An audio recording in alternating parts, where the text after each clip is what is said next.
우리가 지난 시간에는 물류의 개념에 대해서 알아봤어요.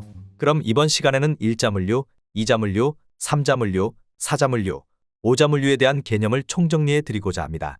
1자 물류는 말 그대로 기업 내부에 물류 부서를 두고 자체적인 물류를 수행하는 개념입니다. 1자 물류의 대표적인 사례는 아마존을 떠올리면 쉽습니다. 아마존은 직접 유통업을 하면서 물류업, 해운업, 항공업 등 다양한 물류 사업을 내재화하고 있어요. 한국에선 쿠팡이 아마존과 유사한 형태로 직접 물건을 매입하고 이를 온라인으로 판매하고 최종적인 소비자 배송과 반품까지 모든 물류 영역을 직접 운영하는 1자 물류 형태를 보였었죠. 지금은 쿠팡이 물류 부문의 계열사 분리를 통해 2자 물류 형태로 사업 모델을 전환했어요. 2자 물류란 그룹사의 물량을 대행하는 계열회사를 뜻해요. 각각의 법인을 운영하면서 전문성을 극대화하는 전략으로 볼 수도 있죠. 우리나라 대부분의 대기업은 2자 물류 형태를 띠고 있는데요. 그래서 일감을 몰아준다는 비판도 많아요.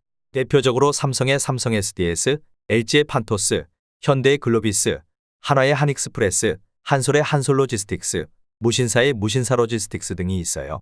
2자 물류 형태를 띠고 있지만 점차 사업 영역을 확대해 자사 물류를 중심으로 타 회사의 물류까지 대행해서 운영하는 제3자 물류의 방식으로 사업 영역을 확대 중이죠. 3자 물류란 그룹사 물량이 없이 물류의 전문적인 서비스를 제공하는 제3자에게 물류를 위탁하는 개념이에요.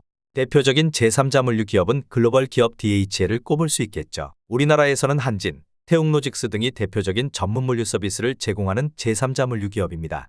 최근에는 해운 기업들이 기존의 사업 영역을 넘어 종합물류업으로 진출하면서 제3자 물류 영역까지 공격적으로 진출하고 있어요. 대표적인 기업이 바로 머스크그룹이며 이 기업은 이미 우리나라에서도 해운 외의 다른 물류 사업까지 빠르게 확장 중입니다. 그렇다면 제4자 물류 서비스란 무엇일까요? 제4자 물류 서비스는 단순한 물류 서비스의 제공을 넘어 IT 기술이 접목되어 기업의 전체적인 물류 과정을 직접 컨설팅하고 통합적으로 관리할 수 있는 토탈 솔루션을 제공하는 개념입니다. IT 기술에 기반의 물류 전 과정의 데이터를 체계적으로 구축하여 고객사에 제공하고 이 과정에서 불필요한 과정을 제거해 더욱 효율적인 물류 운영이 가능하도록 컨설팅을 지원합니다. 물류 서비스에 지식과 IT 기술이 접목된 개념으로 보시면 이해가 쉬울 것 같습니다. 제4자 물류를 표방하는 대표적인 기업은 다름 아닌 2자 물류로 성장했던 삼성 SDS와 같은 기업들이 이름을 올리는데요.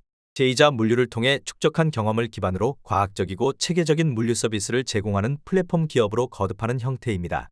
IT 기술에 기반해 각 물류 공정을 더욱 투명하게 가시적으로 보여주고 이를 통해 고객에게 더욱 신뢰할 수 있는 서비스 제공은 물론 계약 과정에서 발생할 수 있는 문제 요소를 사전에 해결할 수 있는 장점이 있습니다. 제3자 물류와 제4자 물류의 경우 직접적인 인프라 운영이나 물류 부문에 대한 관리를 전문업체에 맡김으로 인해 비용을 절감하고 안정적인 서비스를 운영할 수 있습니다. 최근에는 5자 물류라는 개념까지 확장되어 등장했는데요. 5자 물류는 앞서 제4자 물류 개념에 더해 SCM, 즉 공급망 관리 부문까지 포괄하여 사전의 판매나 유통 물류 과정에서 발생할 수 있는 리스크 요인을 최소화하고 이를 통해 기업 경영 전반에 관여하는 가장 상위의 개념으로 볼 수 있습니다. 단순한 물류의 개념이라기보다는 경영 전략의 수립과 리스크 관리, 이를 통한 경쟁력 강화라는 더 거시적이고 범위적인 포괄적 개념으로 이해하면 좋을 것 같습니다. 여기에 더해 로보틱스와 빅데이터 등 새로운 기술을 접목하여 기존 물류 공급망 관리의 한 단계 진화된 영역으로 볼 수 있습니다.